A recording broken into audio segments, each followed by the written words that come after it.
Bonjour, je m'appelle Grégoire Cauchois, je suis cardiologue. Je vous propose à travers ces podcasts de vous partager mon univers professionnel et de vous faire découvrir une étonnante machine, votre cœur. À travers des conseils pratiques, des interviews de soignants ou des récits et témoignages poignants de héros du quotidien, ce podcast a pour but de vous toucher en plein cœur.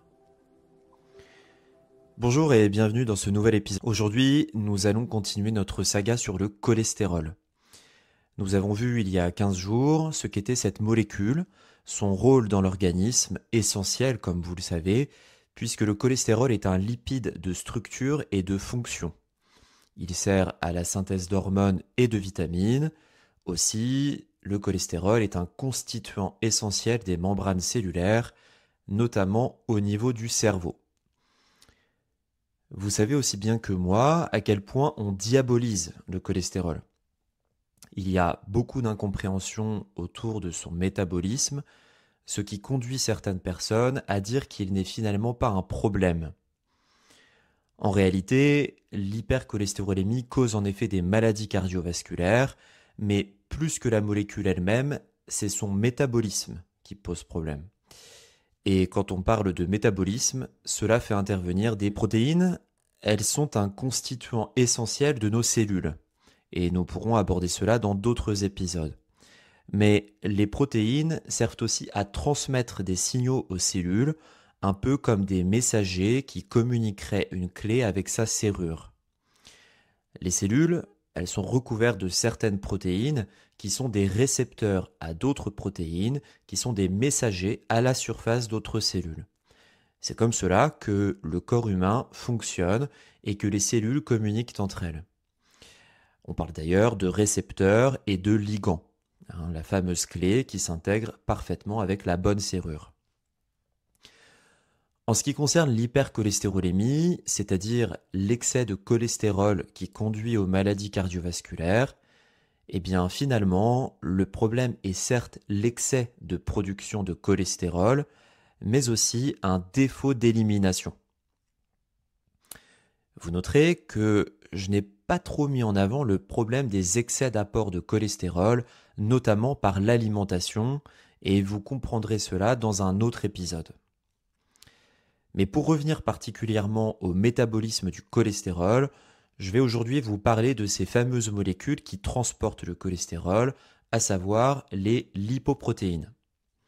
Alors, installez-vous confortablement, vous allez avoir des idées beaucoup plus claires sur les problèmes qui sont liés à l'hypercholestérolémie et notamment tout le bashing que l'on fait sur le fait que ça ne serait pas trop un problème, alors que non, l'hypercholestérolémie, c'est véritablement un facteur de risque cardiovasculaire, c'est-à-dire que ça augmente le risque d'avoir un infarctus du myocarde ou un accident vasculaire cérébral tout particulièrement. Je préfère vous prévenir, l'épisode est assez technique, mais prenez le temps de bien tout écouter, car vous aurez des idées beaucoup plus claires à la fin, grâce aussi à la synthèse que je vous ferai en toute fin d'émission. Mais avant de commencer, si vous ne voulez pas rater un épisode et en recevoir une notification, je vous invite à vous abonner à l'émission, cela fera aussi grandir la communauté. Explosez également le bouton j'aime sur votre plateforme d'écoute préférée, cela m'aidera énormément et récompensera également le travail que je fais. Le cholestérol. Il est partout. Dans nos aliments, dans nos cellules, et sans cholestérol, il n'y a pas de vie animale. Mais alors, pourquoi les médecins veulent-ils que vous ayez un taux de cholestérol bas et de quoi parle-t-on exactement quand on dit cela ? Vous avez compris, il y a 15 jours, le rôle du cholestérol. Je ne reviendrai pas dessus, et si ça n'est pas clair, je vous invite à écouter l'épisode précédent.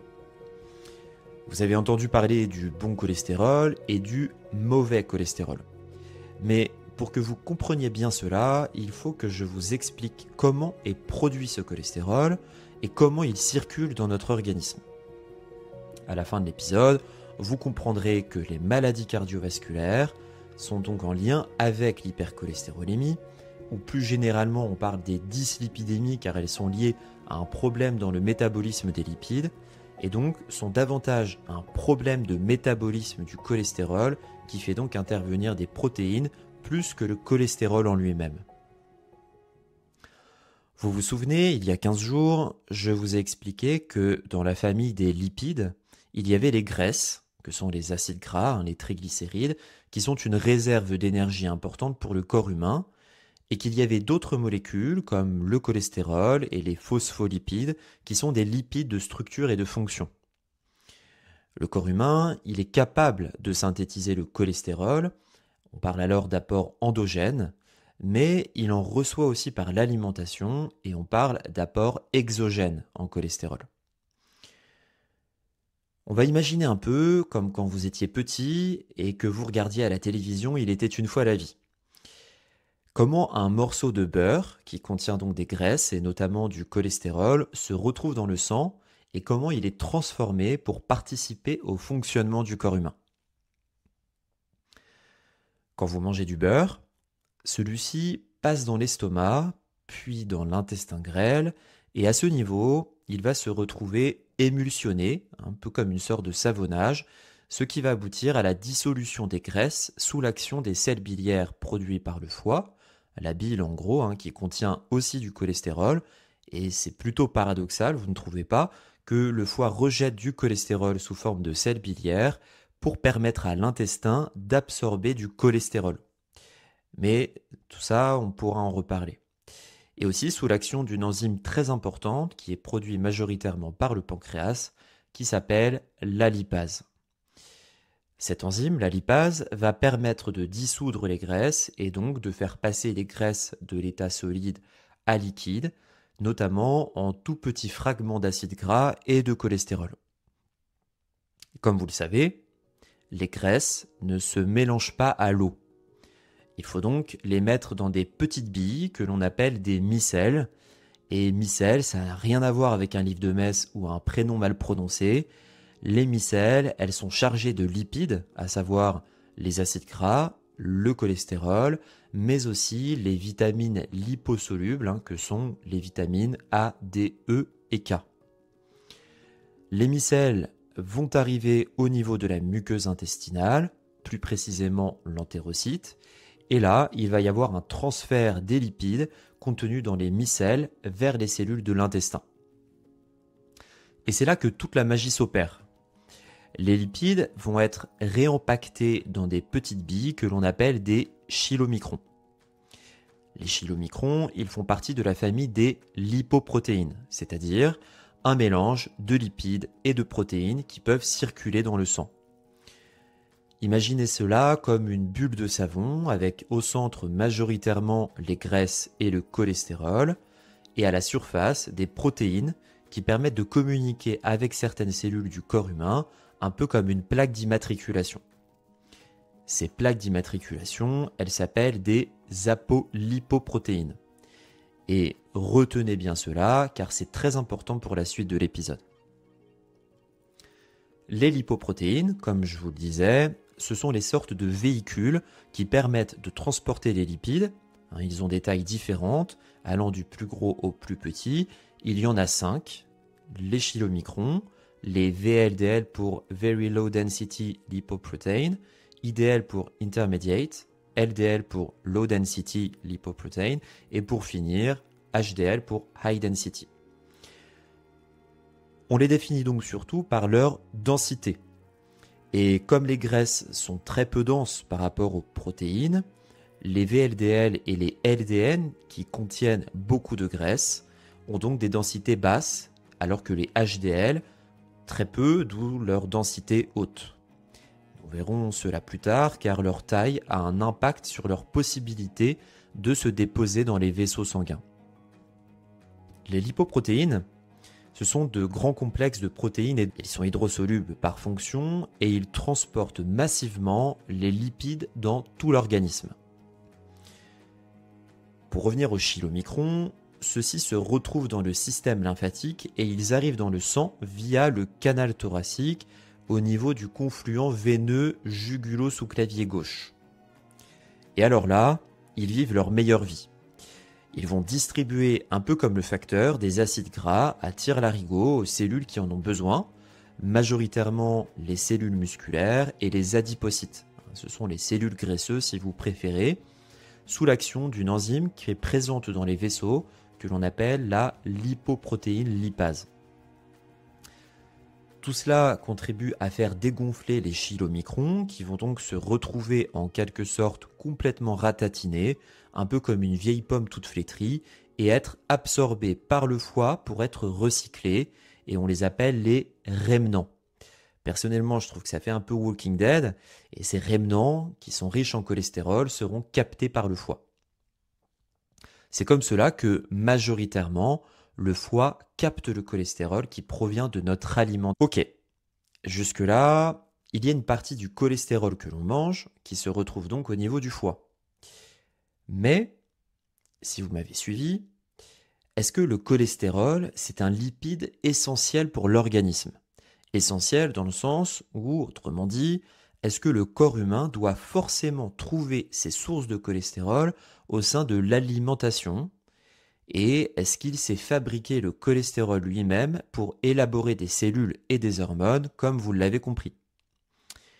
Eh bien oui, et c'est ça qui est génial, car le foie est une véritable usine à produire du cholestérol. Et il faudra que je vous fasse un épisode sur le rôle du foie dans la production du cholestérol et pourquoi l'alimentation n'a finalement que peu d'effet sur les taux de cholestérol dans le sang. Cela va probablement du coup en déculpabiliser beaucoup sur le fait que malgré une bonne hygiène de vie, il garde un taux de cholestérol important. Mais aussi sur le fait que, oui, avoir une bonne hygiène de vie n'est pas toujours suffisant pour avoir des artères en bonne santé et que cela peut justifier malgré tout de prendre parfois des médicaments pour le faire baisser, comme les statines ou des anti-PCSK9 qui sont des molécules plus récentes. Mais là, je vais déjà un peu trop loin. Le but de l'épisode, c'est vraiment de vous expliquer comment chemine le cholestérol dans notre corps, notamment à travers les fameuses petites billes que sont les lipoprotéines. Nous avons vu jusqu'à présent que le cholestérol provenait de l'alimentation, mais que le foie savait aussi le produire. Et que se passe-t-il ensuite ?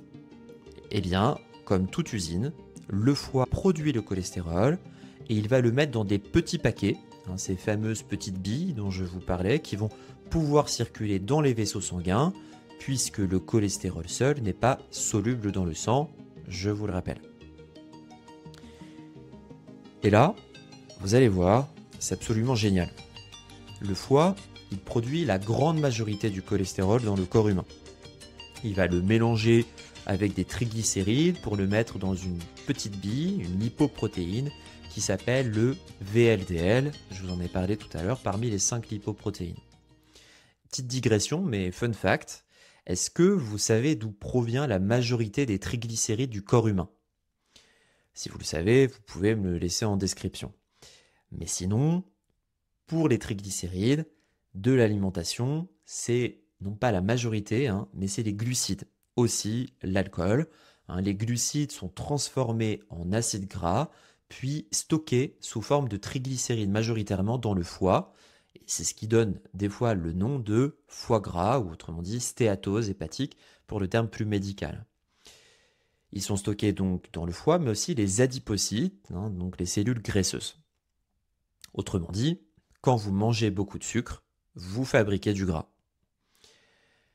Pour revenir au cholestérol, qui est donc produit par le foie, il est donc envoyé dans le sang dans des petites billes qui s'appellent les VLDL, qui portent une plaque d'immatriculation particulière qui s'appelle l'ApoB100. Cette protéine, ApoB100, pour apolipoprotéine B100, le nom est un peu long, mais c'est très important car cette apolipoprotéine B100, elle est en grande partie responsable du mauvais métabolisme du cholestérol qui conduit à son dépôt dans les artères et donc aux maladies cardiovasculaires. Vous allez mieux comprendre par la suite.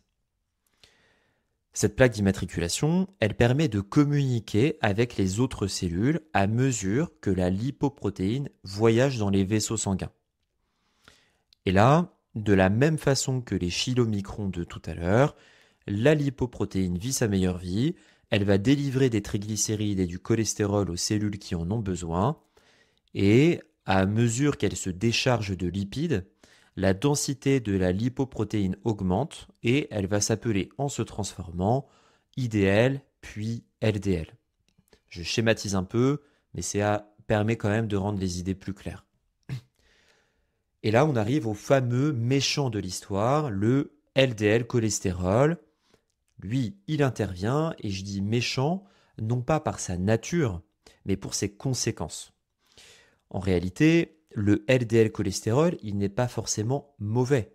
Il a sa raison d'être, à savoir apporter du cholestérol aux cellules, mais il a plusieurs zones de fragilité qui font qu'il va induire des maladies cardiovasculaires, et cela fera l'objet de la prochaine émission, HDL et LDL, le bon, la brute et aussi le truand. Vous comprendrez pourquoi. Dès que les cellules n'ont plus besoin de cholestérol, le LDL est recapté par le foie grâce à des récepteurs du LDL qu'on appelle LDLR pour LDL récepteur. Le cholestérol en excès est alors réintégré de nouveau dans les VLDL pour aller vers les cellules du corps humain ou bien éliminé au niveau du tube digestif à travers les selles biliaires contenues dans la bile. Le problème, c'est que des fois, le LDL reste trop longtemps dans les vaisseaux et une cascade d'inflammation se produit avec une oxydation des LDL, ce qui conduit à des dépôts au niveau des vaisseaux. C'est le fameux processus d'athérosclérose qui conduit à l'encrassement des artères et au risque de rupture de plaques d'athérome, conduisant donc aux accidents cardiovasculaires, infarctus du myocarde et AVC. Donc l'athérosclérose, en mots simples, c'est la formation des plaques qui bouchent les artères notamment. À l'issue du voyage du cholestérol dans le corps humain, vous comprenez à quel point il existe un équilibre entre l'apport alimentaire de cholestérol, la synthèse du cholestérol par le foie et l'élimination du cholestérol dans le tube digestif qui est lui-même réabsorbé à travers la digestion. C'est ce qui s'appelle le cycle entéro-hépatique. Autrement dit, le foie est capable de réguler la synthèse et la production de cholestérol à travers les signaux qu'il reçoit via l'alimentation, mais aussi les besoins des autres cellules en cholestérol. Et je trouve ça plutôt facile. On a vu qu'il y avait une phase où le foie produisait du cholestérol qui allait donc vers les cellules, c'est ce qu'on appelle le transport hépatophuge des lipides, et que ce cholestérol contenu dans les VLDL puis les LDL revenait ensuite au foie pour être éliminé. Mais il y a aussi un transport hépatopète du cholestérol, c'est-à-dire des cellules vers le foie, avant d'être recyclées ou éliminées dans la bile via les selles biliaires. Et ce transporteur, qui donc va des cellules jusqu'au foie, s'appelle le HDL, appelé aussi bon cholestérol. On le dit bon, il a tendance à nettoyer les excès de cholestérol des tissus, notamment au niveau des vaisseaux sanguins, en le ramenant au foie pour qu'il soit ensuite éliminé. De cette façon, avoir beaucoup de bon cholestérol, ça a longtemps été considéré comme un facteur de prévention cardiovasculaire, puisque l'idée, c'était de dire qu'avoir beaucoup de bon cholestérol signifiait moins de dépôts au niveau des vaisseaux sanguins. C'est vrai, dans une certaine mesure, et encore une fois, l'excès étant mauvais en tout, il faudra que je vous fasse un épisode spécifiquement dédié sur le HDL cholestérol, car il y a encore une fois beaucoup d'idées reçues à son sujet. Trop peu de HDL, c'est mauvais pour la santé, clairement, mais en avoir beaucoup trop, ça n'est pas spécialement bon non plus. Toujours est-il que les personnes qui ont un taux de HDL cholestérol bas ont plus de risques d'accidents cardiovasculaires, puisqu'il y a moins de nettoyeurs en quelque sorte du cholestérol en excès. La plaque d'immatriculation des lipoprotéines HDL, c'est majoritairement l'ApoA1, qui est l'apolipoprotéine protectrice de l'athérome, contrairement à l'ApoB100, qui est athérogène. Nous le verrons dans le prochain épisode. Pour terminer sur les lipoprotéines, il y a la lipoprotéine petit a, qu'on appelle LPA, le A étant entre parenthèses. On la met entre parenthèses parce que il y a, comme je vous ai dit, sur les HDL, l'ApoA, avec un grand A. Cette lipoprotéine petit a, je vous ferai un épisode dédié spécifiquement dessus. Elle est très intéressante et on commence beaucoup à l'étudier, car il s'agit, pour faire simple, d'un LDL, donc de petite taille, qui peut se déposer dans les artères, sur lequel est associé l'apoB100, donc du LDL, la fameuse plaque d'immatriculation. Et donc, à cet apoB100 est reliée une autre protéine qui s'appelle l'apolipoprotéine petit a, d'où son nom. C'est un peu comme un LDL qui aurait en plus une petite remorque que serait l'apolipoprotéine petit a. Et elle est un peu à part car elle a un pouvoir hétérogène très important, c'est-à-dire que sa présence dans le sang est associée à plus de risques cardiovasculaires et cela est déterminé génétiquement. Autrement dit, nous ne sommes pas égaux face au risque d'accident cardiovasculaire de manière génétique, mais encore une fois, je vous préciserai tout cela dans un autre épisode. Nous arrivons à la fin de cet épisode. Qu'avons-nous vu ? Nous avons appris que le cholestérol provenait de l'alimentation, mais qu'il était aussi produit par le foie. Il se déplace dans le sang dans des petites navettes que l'on appelle des lipoprotéines. Chaque lipoprotéine porte une plaque d'immatriculation qui permet d'interagir avec les cellules de l'organisme que l'on appelle des apolipoprotéines. Les chylomicrons, ils apportent le cholestérol depuis l'intestin jusqu'au foie et le cholestérol produit par le foie, lui, est envoyé aux cellules dans des navettes que l'on appelle des VLDL, puis IDL, puis LDL, à mesure qu'elles se déchargent en triglycérides et en cholestérol. Ces navettes, elles portent une plaque d'immatriculation qui permet d'interagir avec les cellules pour une meilleure reconnaissance. C'est l'apolipoprotéine. Dès que les cellules n'ont plus besoin de cholestérol, le LDL est normalement recapté par le foie, puis éliminé dans l'intestin via la production des sels biliaires. Enfin, il y a les éboueurs en quelque sorte, à savoir les HDL, qui passent nettoyer les vaisseaux. Les lipoprotéines, vous l'avez compris, ça n'est pas du cholestérol, mais elles en contiennent.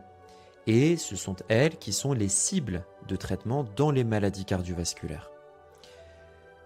Vous comprenez au final qu'il serait presque osé, mais plus juste de dire que le problème de l'hypercholestérolémie, c'est davantage un problème de protéines que de lipides. Et donc, vous comprenez mieux maintenant mon titre un peu tapageur, à savoir que l'hypercholestérolémie serait davantage un problème de protéines que de lipides. Voilà, vous savez tout du métabolisme normal du cholestérol dans le corps humain. Vous avez compris que c'est un équilibre assez fragile et les processus décrits sont ceux qui sont censés se produire normalement. Mais il existe de nombreux dysfonctionnements à chacune des étapes du métabolisme des lipides qui, assez souvent, aboutissent à des dépôts au niveau des vaisseaux. Car le corps n'arrive pas toujours à s'en débarrasser.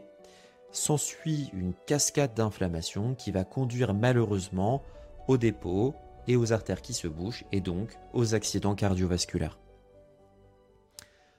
À l'issue de cet épisode, vous avez compris que le cholestérol n'était finalement pas trop le coupable, et on pourrait même dire qu'il est victime d'une mauvaise compréhension dans la physiopathologie de l'athérosclérose. Car les vrais coupables, ce sont les dysfonctionnements dans le métabolisme des protéines qui sont liées au cholestérol, à savoir les lipoprotéines. Pour cela, je vous donne rendez-vous dans 15 jours pour vous parler des anomalies dans le métabolisme des lipides concernant justement les lipoprotéines HDL et LDL pour enfin savoir qui est le bon, la brute et à savoir s'il y a un truand. Et je vais déjà vous spoiler l'épisode. Oui, il y en a un et pour ça, je vous dis dans 15 jours pour continuer notre saga sur le cholestérol. Voilà, c'est la fin de ce nouvel épisode. Merci à toutes et à tous d'avoir écouté en plein cœur. Retrouvez-moi sur les réseaux sociaux, Instagram, LinkedIn, TikTok ou YouTube. Et si vous avez aimé l'émission, likez, partagez cet épisode autour de vous. Laissez-moi aussi un commentaire pour me faire part des sujets que vous souhaiteriez que j'aborde, car c'est vous qui faites battre le cœur de ce podcast. Et rappelez-vous, si les sujets sur le cholestérol vous intéressent, je vous donne rendez-vous dans 15 jours pour continuer cette aventure ensemble. D'ici là, je vous souhaite une bonne semaine. Prenez soin de votre cœur.